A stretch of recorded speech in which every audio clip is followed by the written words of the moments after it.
বছরের প্রতিটা দিনই জামাইয়ের কিন্তু শ্বশুরবাড়িতে ভালোই আদর যত্ন হয়, কিন্তু এই বিশেষ দিন মানে জামাই ষষ্ঠীর দিন এই আদর যত্নের লেভেলটা যেন অনেকটাই বেড়ে যায়।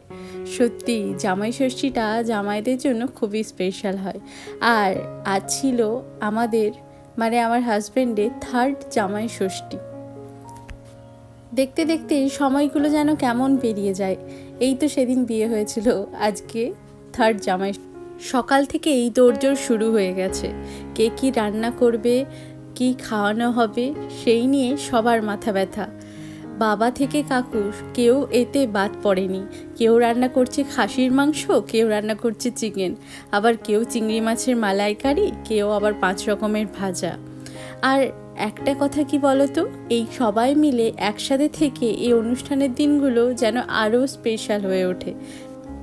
আর আমার বরের তো আবার 2জন শাশুড়ি মা, কারণ আমার মা কাকিমা দুজনেই জামাই ষষ্ঠী করবেন, তাই ওর ক্ষেত্রে আদর যত্নটা একটু ডবলই। যাই হোক, সকাল থেকেই মা কাকিমা উপোস করেছে, আর এখন চলছে ষষ্ঠী দেওয়ার পালা।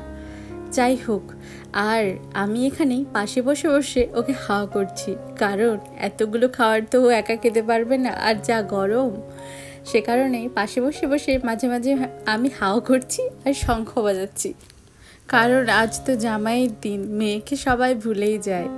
যাই হোক, এখন আমার কাকিমা ওকে বরণ করছে আর আমি পাশে থেকে বসে শঙ্খ বাজাচ্ছি। বলতে এই বিশেষ বিশেষ দিনগুলোই জীবনে না আরও সুন্দর করে তোলে। এই দিনগুলো থেকে যাবে স্মৃতি হয়ে। হয়তো পরের বছর আমরা এখানে প্রেজেন্ট থাকতে পারবো না, বা অনেক কিছুই হতে পারে, কিন্তু এই স্মৃতিগুলো থেকে যাবে সারা জীবন। তাই এই বিশেষ দিনগুলোতে আর কিছু হোক না হোক সেলিব্রেট করা উচিত। আমরা সারা বছর নানান কাজে ব্যস্ত থাকি, কিন্তু আমরা যদি আমাদের রিচুয়ালসগুলো ভুলে যাই, তাহলে কিন্তু জীবনটা একটা যান্ত্রিক জীবনে পরিণত হয়। এই যে যেমন ভাইফোঁটা, রাখি বন্ধন, এগুলো যেমন ভাই বোনের স্পেশাল, তেমন জামাই ষষ্ঠী হলো জামাইদের জন্য স্পেশাল। আর এখন চলছে গিফট দেওয়া নেওয়ার পালা। মা ওর জন্য কিছু গিফট এনেছে, আর ও মায়ের জন্য কিছু গিফট এনেছে।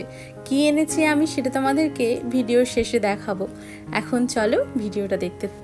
একে একে ও অনেকগুলো গিফট পেলো, আর আমি পাশে বসে ভাবছিলাম কেউ যদি আমাকে গিফট দিত ভালো হতো। সত্যি মেয়েদের জন্যও যদি কোনো ষষ্ঠী হতো তাহলে কিন্তু মন্দ হতো না। হ্যাঁ, অনেক জায়গাতে বৌমা ষষ্ঠী হয়, কিন্তু আমার ভাগ্যে এখনও জোটেনি বৌমা ষষ্ঠী। যাই হোক, এখন পালা খাওয়া দাওয়ার। চলো, সকালের পার্ট তো কমপ্লিট, আর দুপুরে কী কী রান্নার আয়োজন হয়েছিল সেটাও তোমাদের দেখিয়ে দিই। এখানে যেমন ছিল ভাত, তার সাথে ছিল বাসন্তী পোলাও, সাথে ছিল 7 রকমের ভাজা, স্যালাড, মাছ, চিংড়ি মাছ, মৌরলা মাছ, খাসির মাংস, চিকেন, দই, মিষ্টি, চাটনি, কেক, কোনো কিছু বাদ ছিল না। আর এই জামাই ষষ্ঠীতে রান্নার যে বিশেষ ভূমিকা পালন করেছিল সে আর কেউ নয়, সে হলো আমার মেজো বোন। বেশিরভাগ রান্নাই কিন্তু ও করেছে। সকাল থেকে দাঁড়িয়ে দাঁড়িয়ে জামাইয়ের জন্য অনেক রান্না করেছে। সরি, জামাই নয়, জামাই বাবুর জন্য। যাই হোক, মা কাকিমার অনেক হেল্পটাই ও করেছে।